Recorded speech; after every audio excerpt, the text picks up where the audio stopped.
Bridget, you be careful.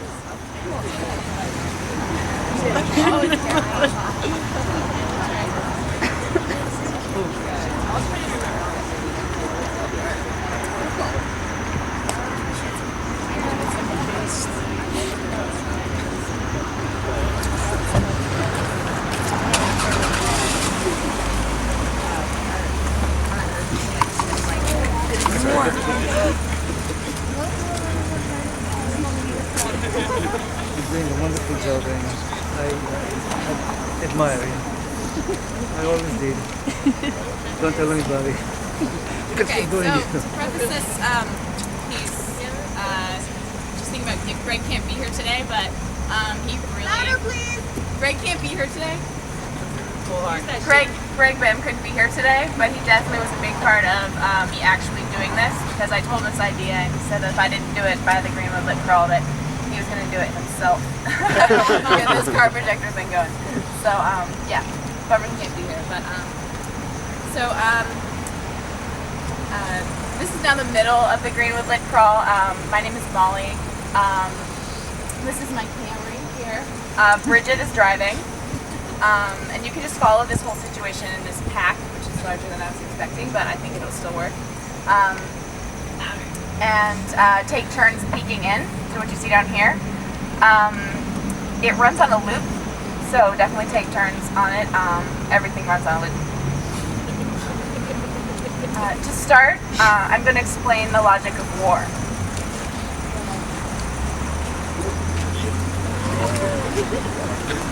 It's a refresher. You have 52 cards, each player gets half. Each player plays the top card on the stack face up. The player with the higher value card wins both cards. If you tie, you keep playing until someone wins. You keep going until one player has all the cards and one player has no cards. BoardGameGeek.com reminds us that all this war process can take a very long time. Often it's very obvious who the winner will be well before the game is over. So now that I've explained the logic of war, I'm going to explain the logic of making a sandwich. This is also a refresher. You start with a minimum of 2 pieces of bread. You put other foods in between the bread. Most often this other food is not bread, but sometimes in special cases, not this case, but other special cases, the other food in between the bread actually is more bread. Also, please remember from here on out that being special is not the same as being magic. In the logic of wartime, all this gets very confusing. There's this stunning turquoise puddle thing that happens, not in the video. There's this stunning turquoise puddle thing that happens.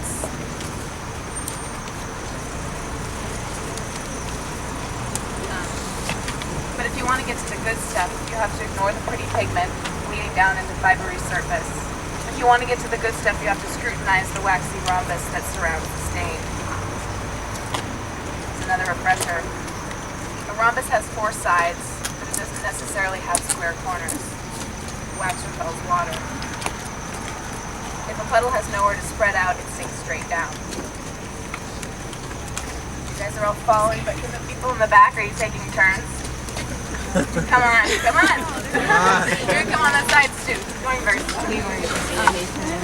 I saw it earlier. So now I'm going to explain the magic of making a sandwich. This information comes thanks to Dan. Dan writes on the Panera Bread Company website. The magic of making a sandwich involves, number 1, keep it simple, says Dan. Keep the number of ingredients low, but make sure they're of the highest quality. Dan says that many sandwiches are impressive to the eye, but not to the palate. Number 2, use a thin veneer of spread. Whether it's mayo, mustard, or something special, spread it uniformly and completely across the surface of the bread. Every bite should feature all the flavors of all the spreads. Number 3, include an element of freshness. Dan says a fresh pop makes the difference between a good sandwich and a great one. That's what Dan says. But there are other ways to think about this stuff. If you have a smartphones, get it out and go here. http://knowyourmeme.com/memes/make-me-a-sandwich. One more time. That is http://knowyourmeme.com/memes/make-me-a-sandwich. It's a background task. Well, I keep on talking and you keep on walking and taking turns. Let's see, it's some people not taking turns back in the back. It's lots of things, but it's okay to have lots of things. My hope for those of you who actually take on the looking up task is that you'll be able to explain who's winning this game down here. I don't know if you can see that one. Eventually. So I got this camera as a gift because it was in everyone's best interest. It's a 98 and it has less than 60,000 miles on it. It gets 27 miles per gallon and spent most of its life in Tucson, Arizona.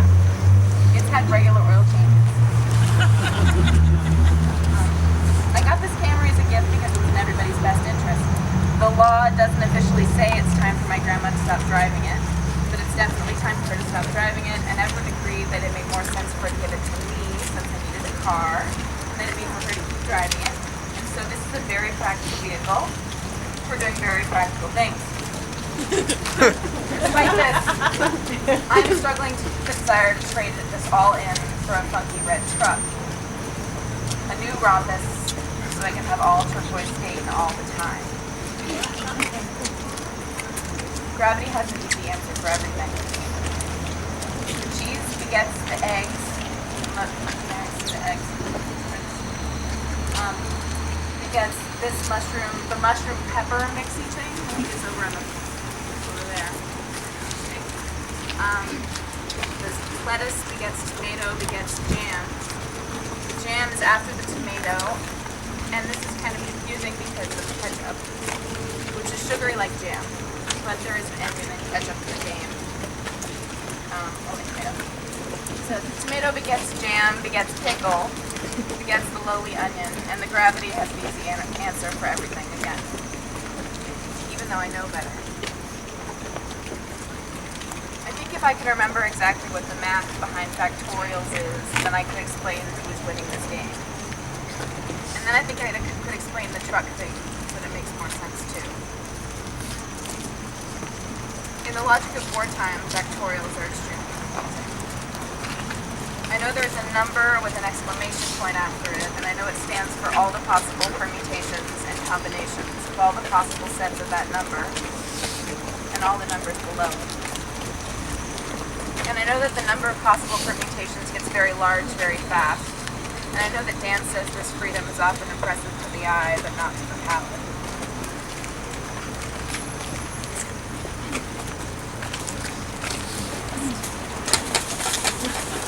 In the logic of wartime, factorials are extremely confusing.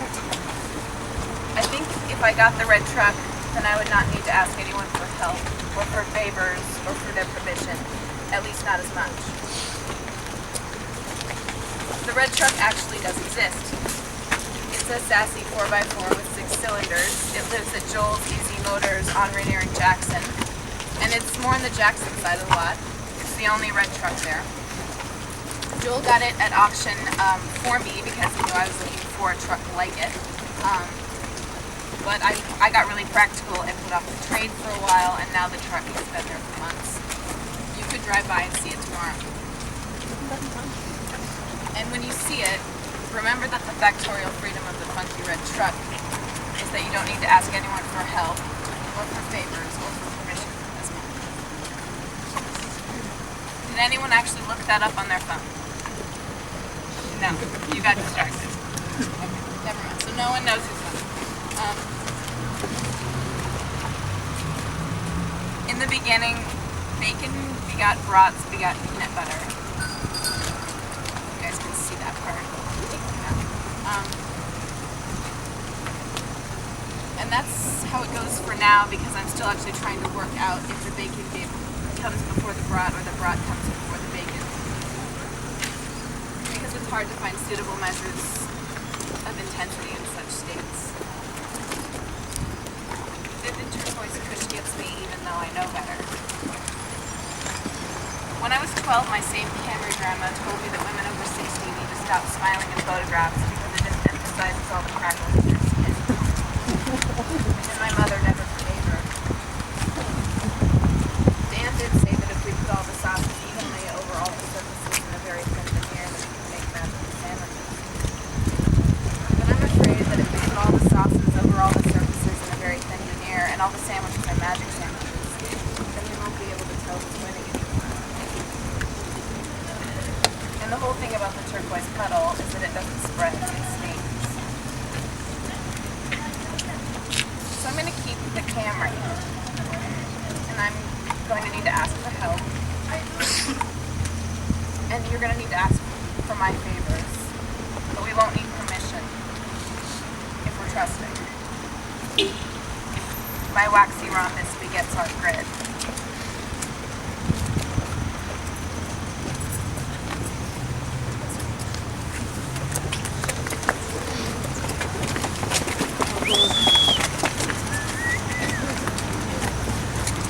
This camera is a real good grid.